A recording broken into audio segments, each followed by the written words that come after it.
Avuledi la massa. Ay, ay, ay, ay, ay.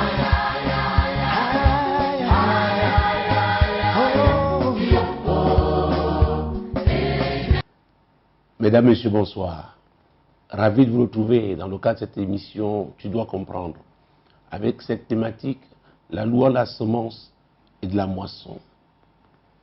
Cette thématique est tirée de Galates chapitre 6, verset 7. Nous allons lire Galates chapitre 6, verset 7.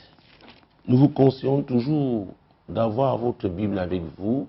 Nous pouvons lire ensemble. Si vous ne l'avez pas, prenez les notes et méditez ces passages bibliques après. Galates chapitre 6, verset 7. C'est l'apôtre Paul qui nous parle dans cet épître. Galates chapitre 6, verset 7. Très bien. Ne vous y trompez pas, on ne se moque pas de Dieu. Ce qu'un homme aura sémé, il le moissonnera aussi. On ne se moque pas de Dieu. Est-ce que vous appartenez à la catégorie des personnes qui se moquent de Dieu, qui posent des actes, peut-être cachés,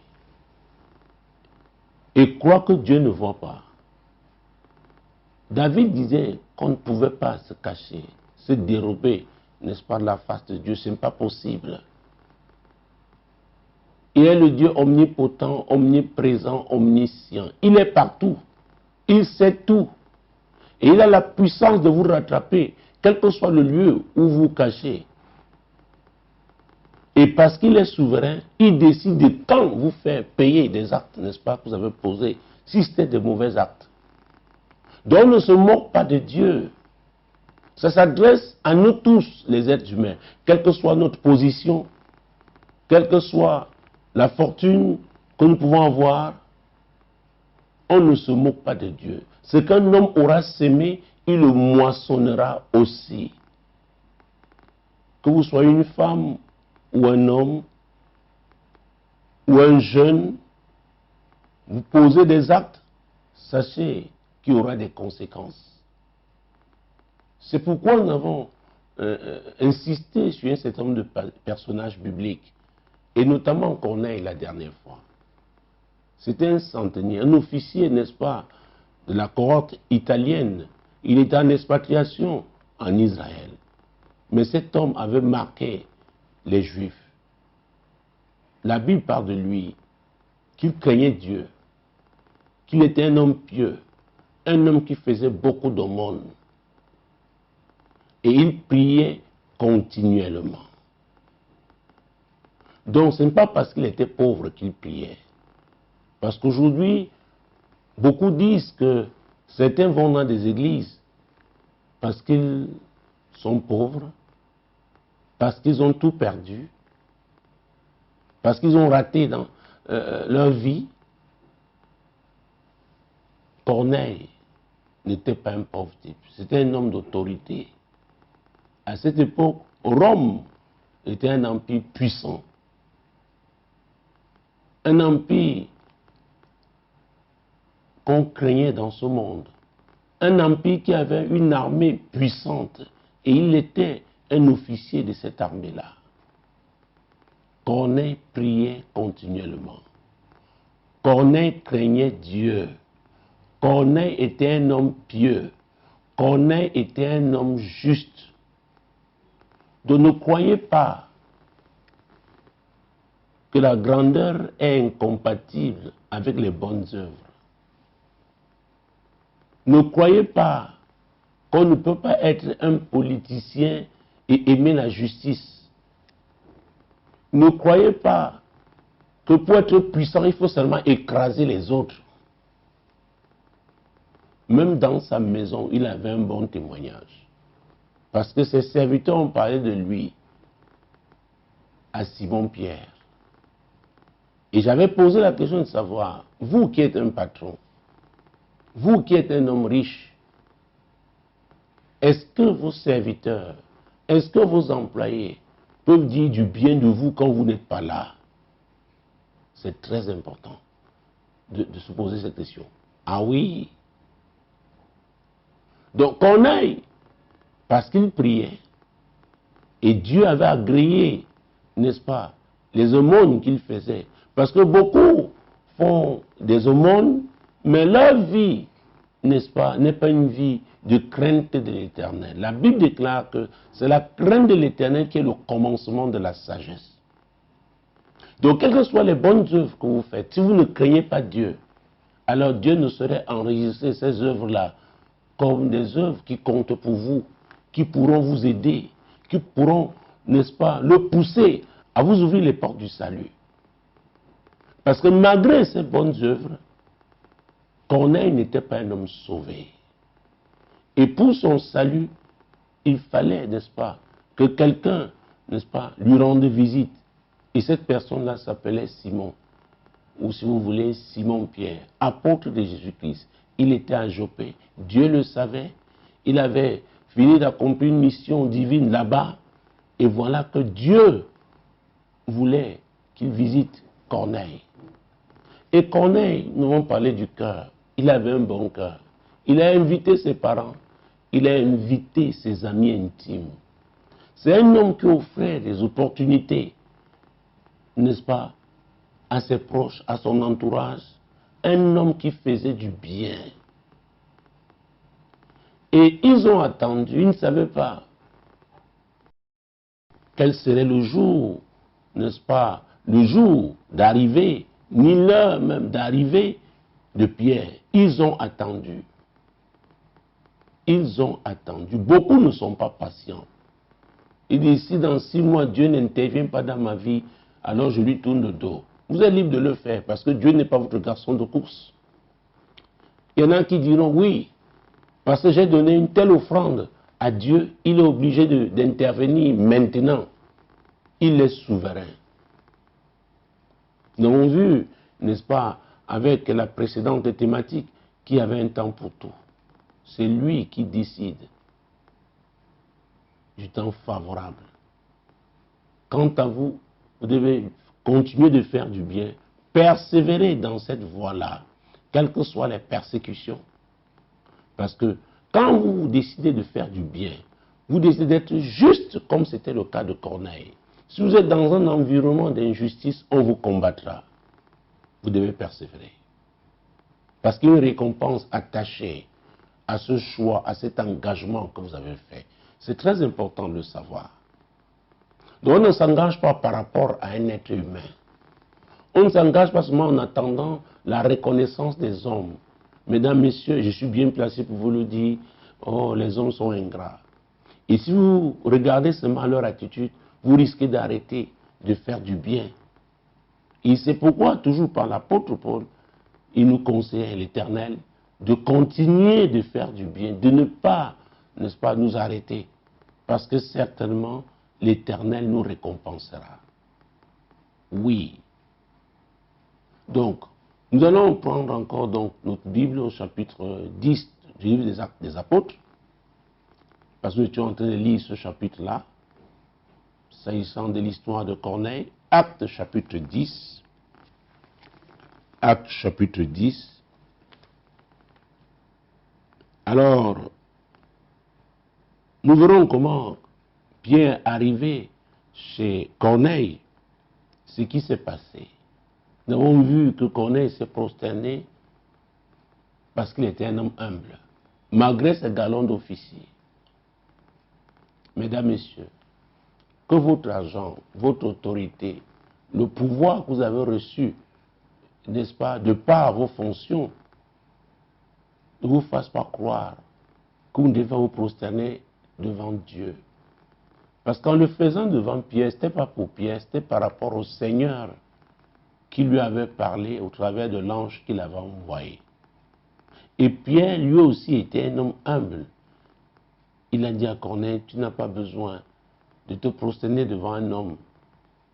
C'est vrai que je suis apôtre, mais je suis un homme comme toi. Je n'ai que reçu la grâce de Dieu. L'humilité. Nous avons vu que l'humilité était très importante. N'est-ce pas? Quand on s'aime. Quand on s'aime avec un cœur humble, parce que Dieu résiste aux orgueils, il fait grâce aux humbles, il vous fera grâce en son temps. vous moissonnerez l'humilité dans ce processus. Elle est importante, l'humilité. Il faut la voir. Il faut la rechercher. Actes chapitre 10.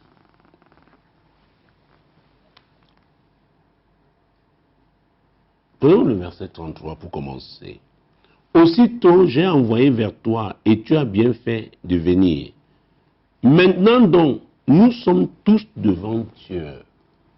Corneille s'adressait à Pierre. Tu es un envoyé de l'Éternel.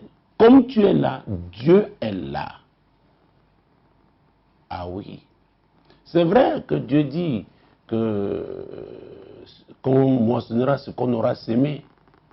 Mais il ne dit pas par quel canal, comment est-ce qu'il va procéder pour que la moisson, n'est-ce pas, se produise. Dans le cas de Corneille, sa moisson passait par Pierre. C'est très important. L'agent que Dieu a choisi, n'est-ce pas, peut ne pas parler la qualité de ton français, la qualité de ton anglais. Mais tu dois reconnaître en lui l'envoyé l'Éternel. Et en le faisant, n'est-ce pas, tu ouvres les portes de la grâce de Dieu pour moissonner, parce que tu as bien sémé. Maintenant donc, nous sommes tous devant Dieu pour entendre tout ce que le Seigneur t'a ordonné de nous dire. Alors Corneille savait, étant un homme d'autorité, que quand Dieu envoie son émissaire, parce que lui aussi, n'est-ce pas, était un émissaire. Je vous ai dit qu'il était en expatriation en Israël. Donc il était un émissaire lui-même. Lui-même pouvait envoyer des gens exactement comme il a envoyé ses serviteurs vers Pierre. Donc il dit, nous sommes devant Dieu pour entendre tout ce que le Seigneur t'a ordonné de nous dire. Alors Pierre n'a pas tardé. Alors Pierre, ouvrant la bouche, dit, en vérité, je reconnais que Dieu ne fait acception de personne. Dieu est juste. Corneille avait choisi la justice. Donc, avait choisi de vivre conformément à la parole de Dieu. Mais qu'en toute nation, celui qui le craint et qui pratique la justice, lui est agréable. La Bible déclare que la crainte de l'Éternel est le commencement de la sagesse. Donc celui qui pratique la justice, oh mon Dieu, mon roi, celui qui craint Dieu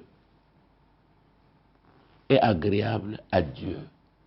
Alors Dieu va s'arranger à lui ouvrir les portes de son royaume. Et en ce qui concerne Corneille, l'agent qu'il avait trouvé, c'était Pierre. Il a envoyé chercher Pierre. Et Pierre a répondu, n'est-ce pas, à cet appel divin parce qu'il était serviteur de Dieu. C'est pourquoi quiconque sait Dieu sincèrement, quiconque a choisi Jésus-Christ et lui est fidèle, oh, il est un agent de bénédiction. Parce que Dieu l'utilisera. La Bible dit que Dieu parle tantôt d'une manière, tantôt d'une autre. Et moi, je l'ai pu dire, Dieu agit tantôt d'une manière, tantôt d'une autre. Et voilà ce qui est arrivé à Corneille. Verset 36. Il a envoyé la parole aux fils d'Israël en leur annonçant la paix par Jésus-Christ, qui est le Seigneur de tous. Qui est le Seigneur de tous. C'est ce que Pierre dit. Est-ce que Jésus-Christ est votre Seigneur? Vous savez ce qui est arrivé dans toute la Judée, après avoir commencé en Galilée, à la suite du baptême que Jean a prêché. Vous savez comment Dieu a oint du Saint-Esprit et de force Jésus de Nazareth, qui allait de lieu en lieu faisant du bien. Oh mon Dieu, faisant du bien. Est-ce que vous faites du bien? Guérissant tous ceux qui étaient sous l'empire du diable, car Dieu était avec lui. Alors, parlons du Seigneur. Ésaïe a parlé de lui. des siècles avant qu'il ne naisse, n'est-ce pas, de la Vierge Marie. Et il est arrivé dans ce monde donc, au temps marqué, la Bible dit qu'il alla vers Jean-Baptiste pour se faire baptiser. Au sortir de l'eau, quand il sortait de l'eau, le Saint-Esprit est descendu sur lui sous la forme d'une colombe. Pourquoi je rappelle cette histoire? Parce qu'il y a des étapes. Jean-Baptiste refusa, n'est-ce pas, de le baptiser parce qu'il savait que Jésus était plus grand que lui. Mais Jésus lui a dit non, respectons ce qui a été prévu. Pour le moment, j'ai besoin de toi. Nous parlions d'humilité tout à l'heure. Beaucoup diront non, tel je le dépasse. Il n'a pas mon diplôme. Il n'a pas mes qualifications. Mais c'est celui par qui vous devez passer. Et c'est pourquoi vous pouvez s'aimer et à un moment donné, vous annulez tout ce que vous avez fait à cause de votre attitude, à cause de votre orgueil, à cause de votre impatience. Jésus, sorti de l'eau donc, le Saint-Esprit est descendu sous la forme du colombe et la Bible dit que c'est le Saint-Esprit qui l'a conduit au désert. Des étapes. Après cette période, cette phase de tentation qui a duré 40 jours, il fut revêtu de la puissance d'en haut. Oh, et c'est alors qu'il est allé dans cette synagogue de Nazareth et il a déclaré, rappelez les paroles d'Ésaïe. L'Esprit du Seigneur est sur moi parce qu'il m'a envoyé pour annoncer une bonne nouvelle aux pauvres. Il m'a envoyé pour guérir ceux qui ont le cœur brisé, pour proclamer aux captifs la délivrance, pour recommander la vue aux aveugles, pour envoyer libres les opprimés, pour publier l'année de grâce du Seigneur. Il leur a dit, aujourd'hui, cette parole s'est accomplie. Les étapes. Les étapes. Avec Dieu, on ne brûle pas les étapes.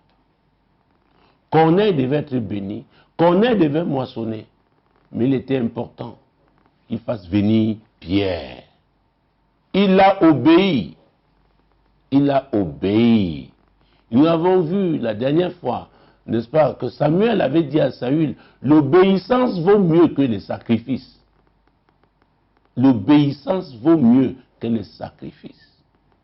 Il faut obéir. Donc dans la loi, la semence et la moisson, il ne faut pas oublier ce mot, obéissance. Obéissance à qui? À Dieu. Mon Dieu. Verset 44. Comme Pierre prononçait encore ces mots, le Saint-Esprit descendit sur tous ceux qui écoutaient la parole. Oh mon Dieu. Alors, c'est Corneille qui a semé. Au moment de la moisson, Corneille a appelé sa famille, Corneille a appelé, n'est-ce pas, ses amis intimes, et voilà que sa moisson affecte tout ce monde-là. Il y a des personnes qui sont des portes de bénédiction. Et quand vous vous retrouvez à côté d'eux, parce que vous-même, vous êtes vrai, vous êtes sincère, vous allez moissonner. Leur moisson va vous affecter positivement. Ah oui, madame. Oui, monsieur. Sur eux tous. Alors, Corneille ne pouvait pas avoir pour ami intime quelqu'un de faux, quelqu'un qui n'est pas loyal, quelqu'un qui n'est pas intègre, quelqu'un qui est méchant. Ce n'était pas possible. Ce n'était pas possible. Alors, si vous constatez qu'il y a quelqu'un qui tourne, ou alors qui est à côté d'une personne bénie, et que rien ne se passe dans sa vie de positif, il faut se poser des questions. N'oubliez pas que Géasi était le serviteur d'Élisée, mais il a fini par être maudit. Il a été lépreux. Et cette lèpre devait affecter même sa postérité. Judas était avec Jésus, mais Judas aimait l'argent. Il a vendu Jésus et lui-même s'est donné la mort. Il faut faire très attention. Oui. Quand vous êtes avec quelqu'un qui mène une vie de semences, de bonnes semences, de sacrifice pour l'Éternel, vous devez vous aussi moissonner, si vous suivez son exemple. C'est pourquoi l'apôtre Paul, n'est-ce pas, quand il parle de Timothée, il parle d'Épaphrodite, il dit que ces disciples du Seigneur suivaient ses traces. Il a dit, soyez mes imitateurs, parce que moi, je suis imitateur de Christ. Donc Jésus, pour être revêtu de la puissance d'en haut, est passé par des étapes, qui étaient des étapes d'obéissance. Vous aussi, vous devez obéir. Nous devons tous obéir. Chacun, toi, tu dois obéir. Donc, les bonnes œuvres ne consistent pas à faire des choses et s'attendre à ce que les gens aussi, en retour, n'est-ce pas, expriment leur reconnaissance en vous donnant des cadeaux. Ces bonnes œuvres, c'est pour la gloire de Dieu. Et déjà, le Seigneur disait, si vous invitez à votre table quelqu'un qui peut aussi vous inviter, vous n'avez rien fait. Parce que c'est comme, n'est-ce pas, nous, en Afrique, au Cameroun, on parle de Ndjangi, une forme de tontine. Non. Il faut penser aux pauvres. Donner à ceux qui n'en ont pas. Et comme ça, quand vous le faites, Dieu qui est au ciel, créateur de toutes choses, il vous récompensera au temps marqué. Donc, vous devez continuer de faire du bien.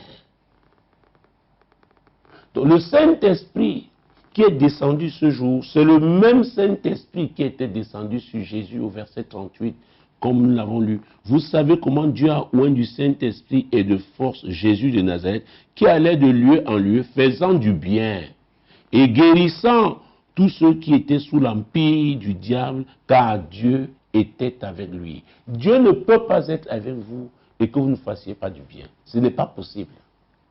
Donc le Saint-Esprit est l'Esprit qui nous conduit à faire du bien, qui nous conduit à faire de bonnes œuvres. Mais quelque chose doit se passer avant. C'est la rencontre avec Jésus. Ah oui. C'est pourquoi je lirai encore Éphésiens chapitre 2, verset 8, pour que tout le monde comprenne. Ce n'est pas seulement une affaire d'œuvre. C'est une affaire de grâce au moyen de la foi. Éphésiens chapitre 2, verset 8. Car c'est par la grâce que vous êtes sauvés, par le moyen de la foi. Et cela ne vient pas de vous, c'est le don de Dieu. Verset 9. Ce n'est point par les œuvres, afin que personne ne se glorifie. Donc, au départ, c'est le salut en Jésus-Christ. Et vous devez être conscient, désirez le Saint-Esprit, c'est lui qui va vous maintenir sur cette voie-là, la voie du bien. Désirez toujours faire du bien. C'est quoi j'ai l'habitude de dire. Si à l'église, on ne vous parle pas du Saint-Esprit, on ne vous enseigne pas sur le Saint-Esprit, sur la nécessité d'être revêtu, ah oui, de cette puissance du Saint-Esprit, c'est qu'il y a un problème. Parce que de vous-même, la chair, à un moment donné, va se fatiguer. Parce que quand on fait du bien, on est attaqué par le diable. Il suscite, n'est-ce pas, des personnes jalouses. Il suscite des personnes méchantes, n'est-ce pas, qui se dressent contre vous qui faites du bien, pour vous empêcher de continuer de faire du bien. Parce que c'est qu'en faisant du bien, vous attirez, n'est-ce pas, l'intervention divine, la visitation divine dans votre vie. Alors, quand vous êtes revêtu du Saint-Esprit, il va vous conduire à faire du bien. Il va vous permettre de résister. Et c'est pourquoi Jésus même, pendant son ministère terrestre, il a conseillé aux gens de rechercher, de demander le Saint-Esprit. Quand vous lisez l'évangile de Luc en son chapitre 11, verset 13, c'est très important de le savoir. La loi, la semence et la moisson, vous ne pouvez pas maintenir le rythme, n'est-ce pas, dans le bien qu'il faut toujours faire. Maintenir, n'est-ce pas, la force de faire du bien sans le Saint-Esprit. Le Saint-Esprit va vous aider à faire du bien. Luc chapitre 11, verset 13. C'est donc méchant comme vous l'êtes. Vous savez donner de bonnes choses à vos enfants. À combien plus forte raison le Père Céleste donnera-t-il le Saint-Esprit à ceux qui le lui demandent? Donc, on doit demander le Saint-Esprit. Sans le Saint-Esprit, on ne peut pas continuer de faire du bien. On a besoin du Saint-Esprit.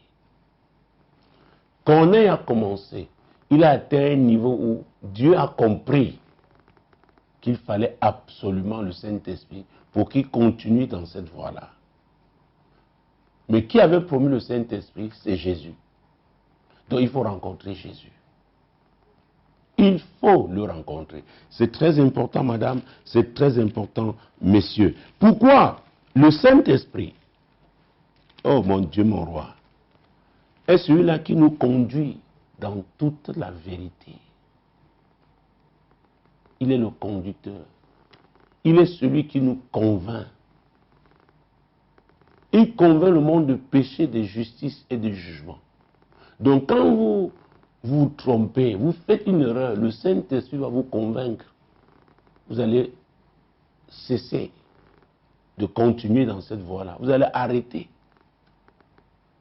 de faire ce qui ne plaisait pas à Dieu. C'est lui qui vous convainc. Donc avec lui, vous ne pouvez pas échouer. Donc aller à l'église et ne pas comprendre qui est le Saint-Esprit, ne pas le désirer, c'est un risque énorme qu'on prend. Parce que sans le Saint-Esprit, on ne peut pas réussir. Jésus avait dit, sans moi, vous ne pouvez rien. Jésus a dit, il vous est avantageux que je m'en aille. Parce que si je ne m'en vais pas, le consolateur ne viendra pas.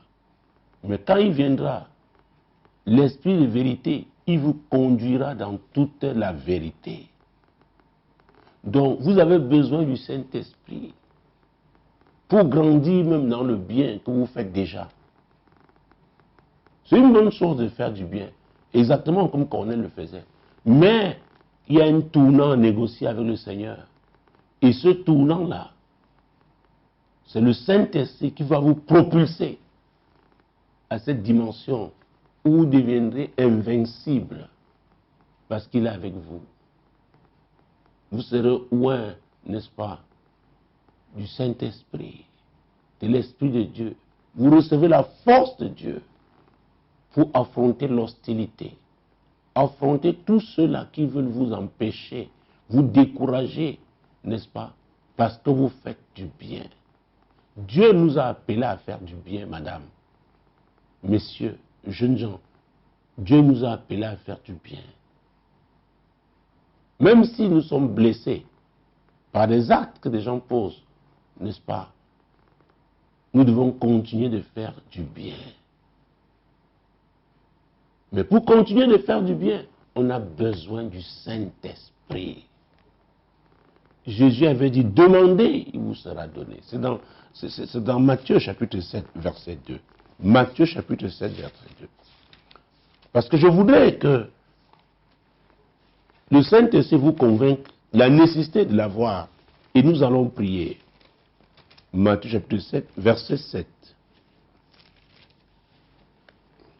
Demandez et l'on vous donnera. Cherchez et vous trouverez. Frappez et l'on vous ouvrira. Car quiconque demande reçoit. Celui qui cherche trouve. Et l'on ouvre à celui qui frappe. Je l'ai dit dans une des séries que j'ai animées dans cette émission. Tu dois comprendre, n'est-ce pas, ta mission. Chacun de nous a une mission sur cette terre. Et on ne peut pas réussir sa mission sans le Saint-Esprit. Mais vous devez savoir, quelle que soit votre mission, les bonnes œuvres font partie n'est-ce pas, de votre mission. Vous ne devez pas oublier les pauvres. Vous ne devez pas oublier les orphelins, les veuves, les personnes que la société a fragilisées. Mais tout commence avec Jésus.